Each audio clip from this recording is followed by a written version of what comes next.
Si vous faites du camping, vous avez peut-être vu ce genre de tente sur les terrains de camping. C'est une yourte. Il y en a de plus en plus et celle-ci est très particulière parce qu'elle vient de Mongolie et je vous présente celui qui l'a importé, Yves Baleneguer. Alors bonjour. Bonjour Philippe. Qu'est-ce que ça a de particulier une yourte par rapport aux tentes qu'on voit dans les terrains de camping ou qu'on peut avoir chez soi? Ben, une yourte, c'est beaucoup plus proche d'une maison finalement. C'est vraiment la maison des nomades de Mongolie. Et puis ici, ça peut s'utiliser comme une maison. Ça se déplace. C'est quand même isolé. C'est 4 saisons. C'est confortable. Vous allez le voir. Je vous propose de. Ben oui, allons faire un tour. On y va du pied droit. Devant moi. Pourquoi le pied droit? C'est une tradition mongole. C'est le respect en fait. Alors, il faut respecter les traditions. Alors, qu'est-ce qui arrive si on entre avec le pied gauche? Alors, il ne va pas arriver grand-chose, mais c'est simplement une question de respect. Par contre, si on heurtait le seuil, là, ça amènerait la malchance. Alors. Bon, alors, faites-moi faire le tour. Là, vous l'avez meublée, évidemment. Alors, elle est meublée comme elle le serait en Mongolie. On commence par la cuisine qui fait face au poêle, qui est toujours actif en Mongolie. Un premier lit, en général celui des dames, un coffre, le lit du patriarche sur lequel je vous propose de nous installer, un autre coffre, et c'est toujours cette même structure qu'on va trouver en Mongolie, avec toutes les affaires de famille qu'on déplace 3 à 4 fois par année en fait. Et vous, comment vous êtes entré en contact avec les yourtes? Bon, c'est une longue histoire. En fait, je suis chauffeur de camion à la base. Je suis parti de Suisse, mon pays d'origine, pour amener du matériel scolaire en Mongolie avec Globe Trucker, qui est un projet caritatif qu'on a créé. En livrant du matériel scolaire dans les steppes mongoles, il fallait revenir. En fait, il fallait revenir avec un chargement. Puis j'ai pensé aux yourtes. Puis très vite, ça a permis d'aider à financer le projet.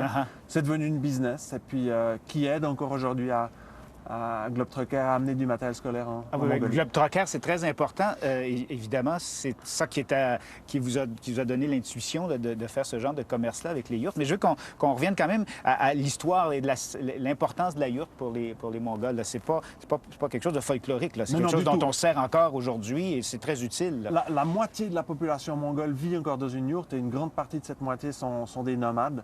Et ils vivent... c'est des gens tout à fait modernes. Il faut savoir qu'en Mongolie, on a 98% d'alphabétisation. C'est plus même qu'au Québec ou en Suisse. Et c'est quand même des gens qui sont très attachés à leur mode de vie, qui se déplacent avec leurs troupeaux, qui ont besoin d'un habitat qui est facilement transportable. Il n'y a pas de bois, ils ne peuvent pas chaque fois couper le bois comme on le ferait pour un tipi. Et puis, en même temps, il faut que ça résiste au vent extrême de la steppe. La yourte n'est pas amarrée au sol parce qu'on ne veut pas blesser la terre en Mongolie. Alors, il faut que ça soit aérodynamique, il faut que ça soit facile à chauffer. C'est isolé avec du feutre, de la laine de mouton, donc. Et puis en même temps, l'été, ça reste frais, ça s'aère facilement. Alors c'est un habitat millénaire qui a été développé, qui est aussi efficace, on pourrait pas. Une technologie d'habitation qui a été éprouvée.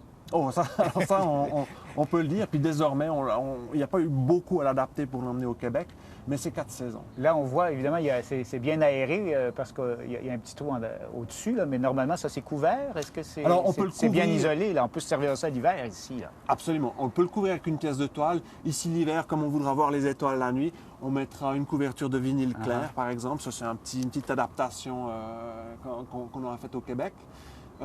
Mais autrement, c'est absolument isolé. On peut utiliser un poêle, on peut utiliser toutes sortes de chauffage. Ça s'adapte à tout. On peut l'installer partout et en général sans permis de construire. Et ça se transporte bien parce que tout ça se replie, là. Alors tout ça se replie, ça va prendre à peu près le volume de ce lit. Et puis 2 chameaux suffiront à transporter tout ça. À la limite, un plus fort de 150 fera l'affaire. Si vous trouvez plus facilement elle Ford qu'un chameau. Ouais. Ah bon, maintenant, on ne vous a pas vu en train de la monter. Ah oui, on me dit qu'on a des photos, là. Fait qu'on voit comment ça s'installe. Donc ça s'installe à 2, il faut être nombreux. Je peux même l'installer seul et ça me prendra 2 heures. Ce matin, ça nous a pris 1h30. Les Mongols, eux, le feront en 30 minutes. Il y a différents formats aussi, là. Est-ce qu'on est dans une grande yourte, une petite yourte? On est dans une yourte de 19 pieds, qui est la yourte la plus traditionnelle. Il y a 5 murs, il y a 5 sections de treillis qui s'appondent les unes aux autres. Mais si on veut en avoir une pour aller faire du camping, là, il y a moyen d'en avoir une plus petite et qui se transporte plus facilement. On peut avoir plus petit, effectivement. C'est quand même, pour du camping, il faudra rester 1 ou 2 jours sur place si on veut vraiment apprécier. Mais nous, on en loue, par exemple, ici on loue dans les parcs au Québec, on en loue nous-mêmes sur des terrains pour que les familles puissent découvrir l'expérience mongole, voir comment on vit dans ce pays encore de nos jours. Celle-ci, donc vous l'avez dit, elle a été fabriquée en Mongolie. Là. Elle est fabriquée entièrement à la main, puis on s'attache à l'acheter dans les zones rurales principalement, ainsi que tous les meubles, pour amener l'argent là où il est vraiment nécessaire, pour aider les nomades à rester sur leur terre. C'est du commerce équitable. Là. Il y a le moins d'intermédiaires possible pour que il n'y en a pas. l'argent aide directement celui qui l'a fabriqué. Et donc, si on décide d'en acheter une, on contribue en même temps à la santé économique d'une famille mongole ou d'une communauté. Certainement, oui. On s'efforce par exemple encore d'acheter des cordes en crin de cheval qui elles-mêmes sont tranquillement abandonnées parce que trop chères, etc. Mais elles donnent du travail à une famille de Mongols de nomades pendant presque un mois. Alors ça, c'est toutes des petites choses qu'on prend en considération. On plante aussi des arbres pour chaque yurt vendu. On a divers projets, notamment toujours Globetrotter qui lui continue d'amener du matériel scolaire. C'est important. Juste avant de venir à Globetrotter, je suis sûr que les gens se posent la question combien ça peut coûter là, une yourte? Parce qu'on en parle, c'est beau, c'est magnifique. Mais... Celle-là qui fait 19 pieds coûte à peine moins de 7 000 $. Et ça, c'est isolé, c'est 4 saisons. Et puis c'est bon pour une vie ou deux. Oui, certainement. On peut la léguer. Ou plusieurs. Et puis on a toutes sortes de diamètres, de 8 à 40 pieds. Alors, on pourra donner l'adresse de votre site web à la fin pour avoir de l'information. Mais là, parlons-en de Globetrotter parce que c'est ce qui est à l'origine de ça, c'est votre idée. Parlez-moi de ce qui a donné naissance à cette organisation-là. C'était l'envie de faire quelque chose dans mon domaine, qui en fait mon premier domaine, c'est le transport routier. Vous êtes camionneur? Je suis camionneur, absolument. C'est ma passion. Puis je voulais montrer que le travail que fait un camionneur à chaque jour, finalement, et puis qu'on peut faire quelque chose de positif. Et ce que fait d'ailleurs chaque camionneur chaque jour. Alors, on a commencé à acheminer du matériel scolaire. Et puis, en 2002, il y a eu cette demande pour équiper 2 écoles en Mongolie. Un trajet qui n'avait jamais été fait en camion auparavant. Donc, tout le monde nous a traités de fous. On a réparé ce camion, des copains chauffeurs, des entreprises de ma région, de mon village. On s'est tous mis ensemble. On a réparé ce camion. On l'a chargé de tout le matériel qui était nécessaire à équiper cette école, puis on est parti.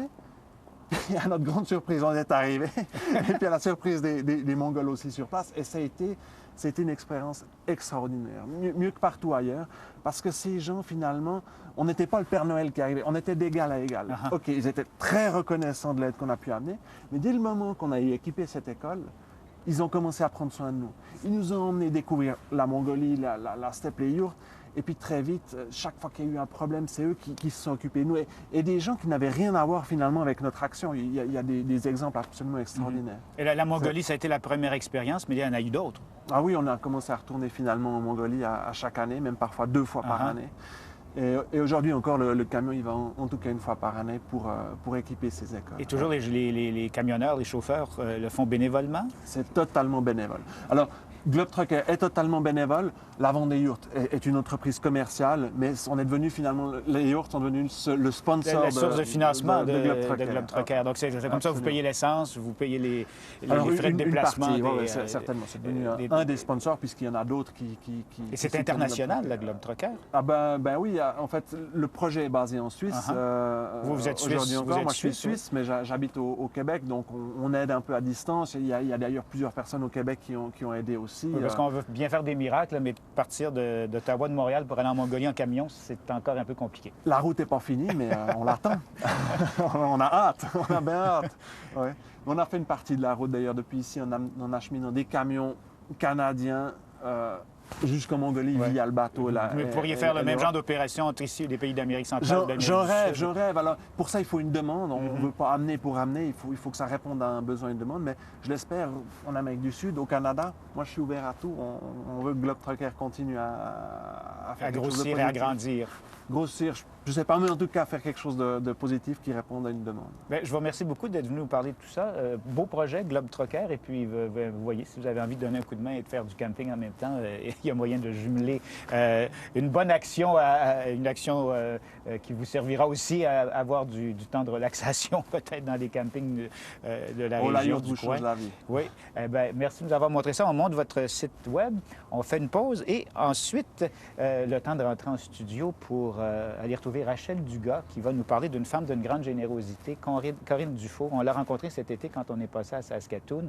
Corinne tricote des tuques, des mitaines, des foulards pour les enfants défavorisés de son quartier. On vous la présente dans un moment.